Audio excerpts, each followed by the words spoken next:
Is this the purpose of my life? If I die and I didn't worship God, is this what success is? No.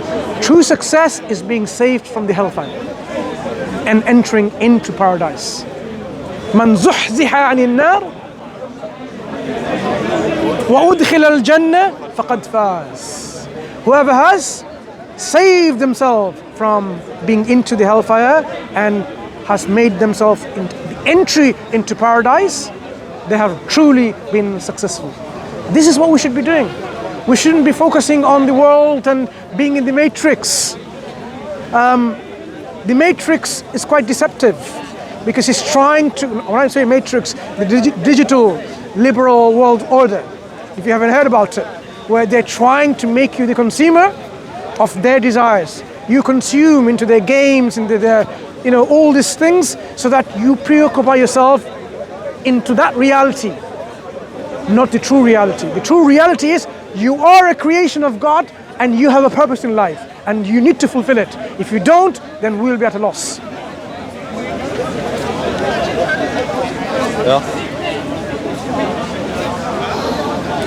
Yeah, to tell you the truth, I'm still not past buying that there has to be a creator, It's not an assumption, it's a conclusion that we've made. If you have a universe today, you have the creator for this universe. It's not an assumption. This is a conclusion. If you know the creation here, you and I exist, then you have no choice but to accept that there is a creator of this creation, this universe, this reality. And that is a creator who has no other cause prior to that. It's not an assumption. Well, I mean, my assumption is that, because it's impossible to know. What is impossible to know? If it was a natural process. Of what? If things have just been happening. If the universe existed always, are you saying things come by naturally? Let me give you a scenario again. Are you still studying or working? Studying. Science? Law. Law. Okay. Imagine you go into a printing press and you see a computer with all these keyboards with A, B, C, and so on, right? No programming. You have the computer.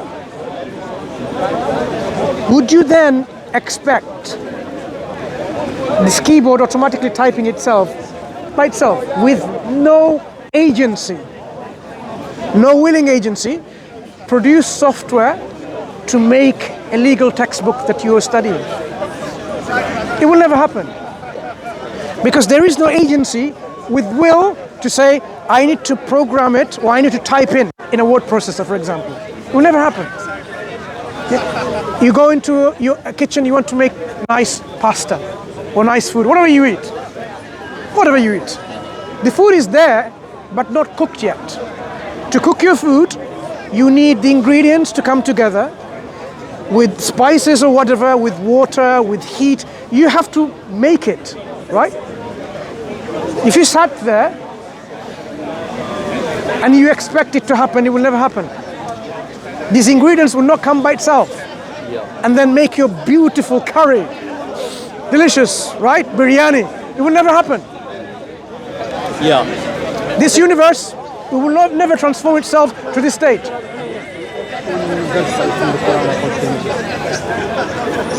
Which one? Do you want to read it?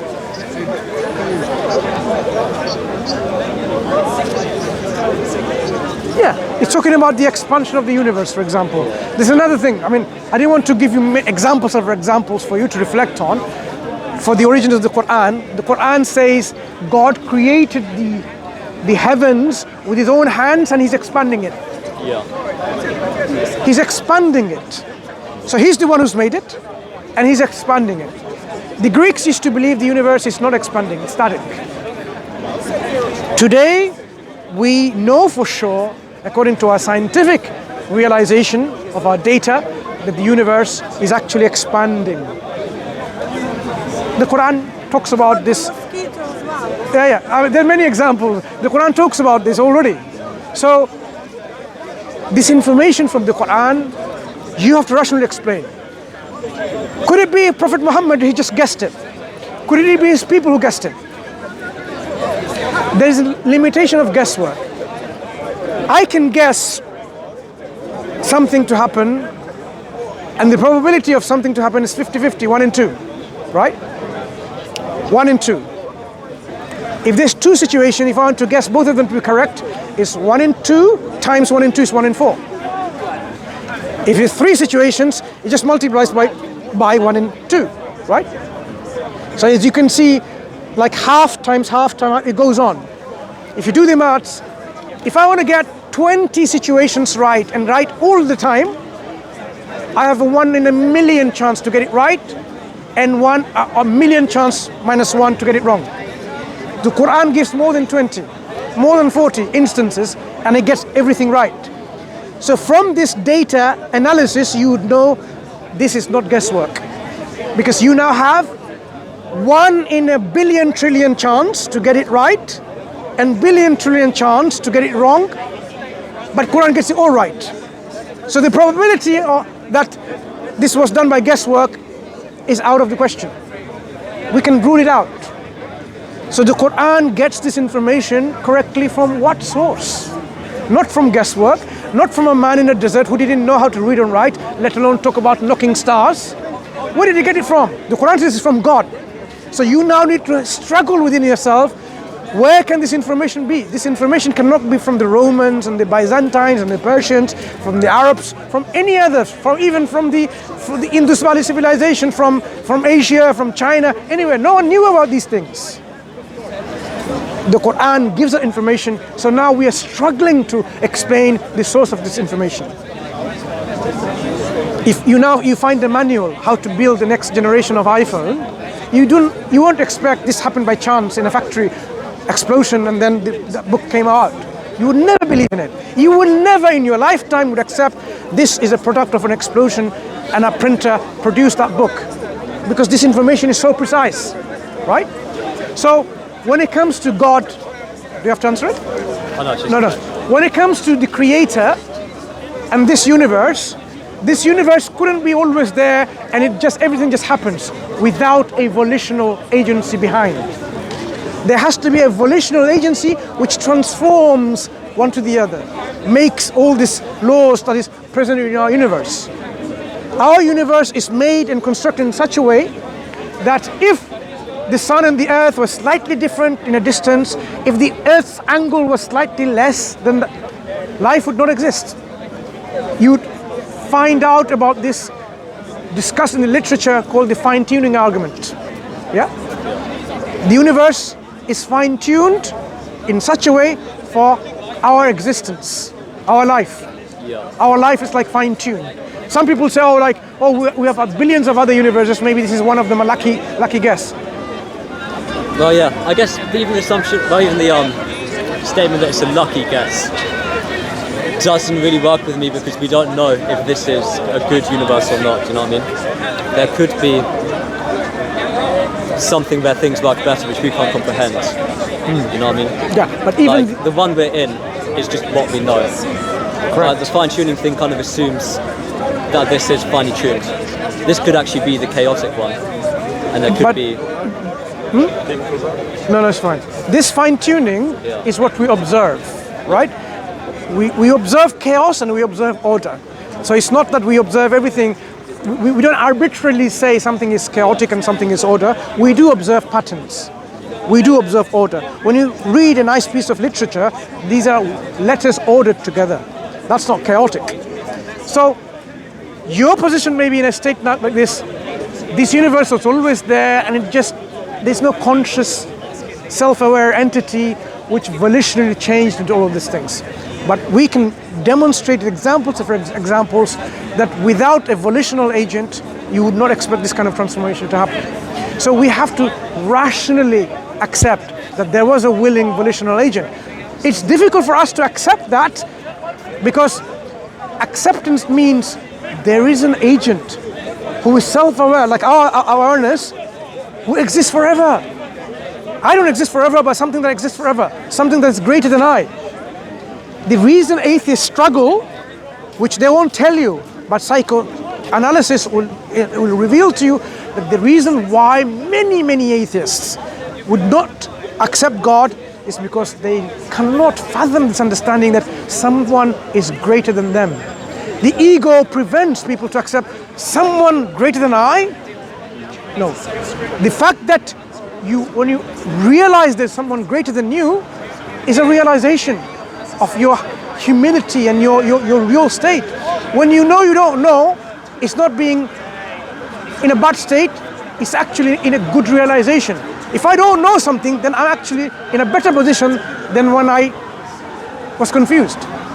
Yeah? Do you understand the point? That's my point. That's why I said from the start that like we just don't know, and it's kind of. But we do know, as we explained.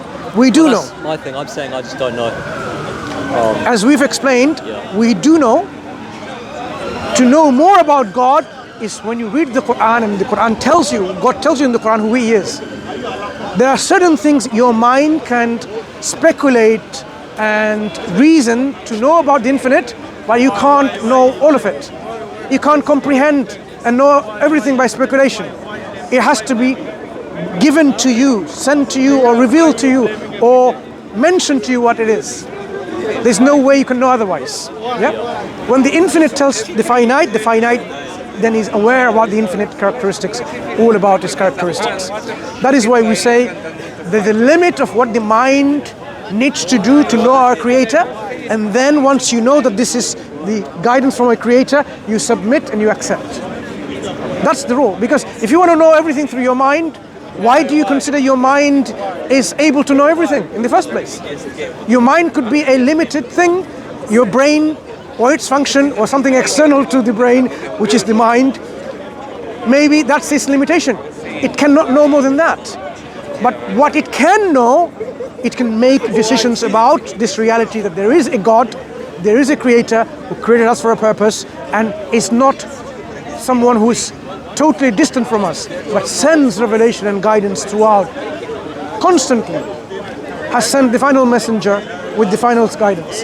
And for us now is to really reawaken our mind to investigate and accept by conviction. That's all we have to do. So when you investigate and you make sense to you, you accept it. That's all.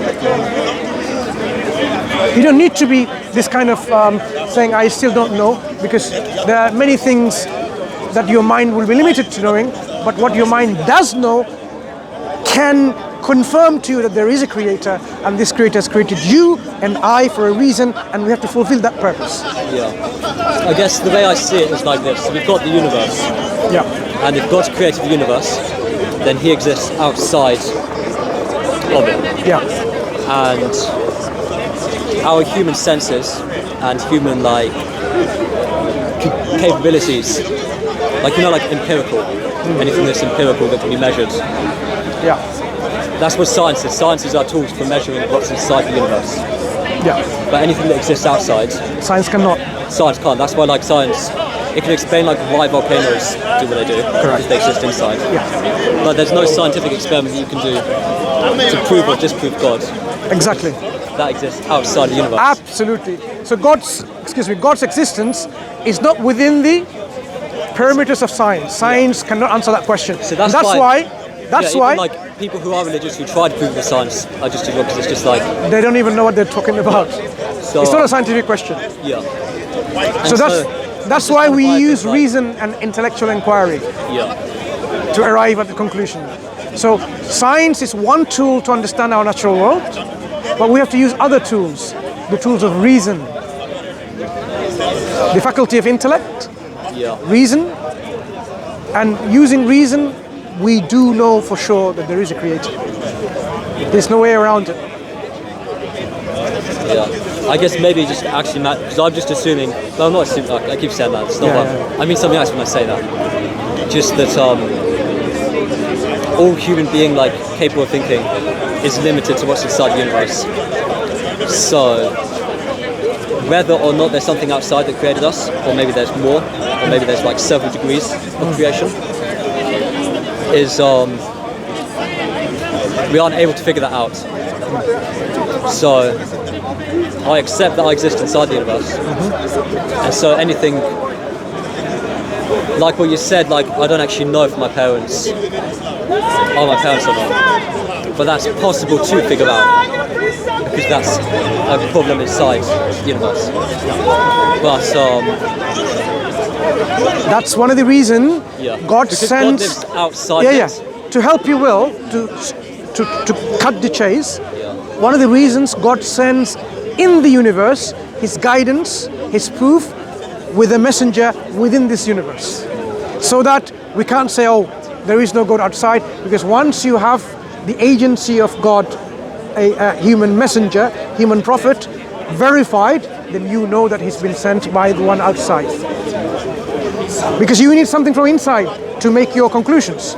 So when God sends a messenger inside this universe, gives his message inside the universe, you can then connect to outside. Yes, now I'm sure. That's the only way you have a connection. Otherwise you can't connect to what's outside. And that's why God doesn't simply leave us in our confusion. He raises prophets and messengers from within this universe. I just think, because first of all there are many options, and there are many different people saying, because you've got two questions, right? There's, is there a God or not? And then once you decide there is, you've then got several different religions to then go through one by one. So it's an easy process as well. There are people who believe in God and people who believe in one God, people who believe in multiple gods. The one who believes in multiple gods obviously gone astray, because there can only be one God. So you can start with trying to verify the message from this one God, where it exists, by looking at monotheistic religions. There are not many, right? You examine each one and then you come to the conclusion. So you can examine Judaism, you can examine Christianity, and you can examine Islam.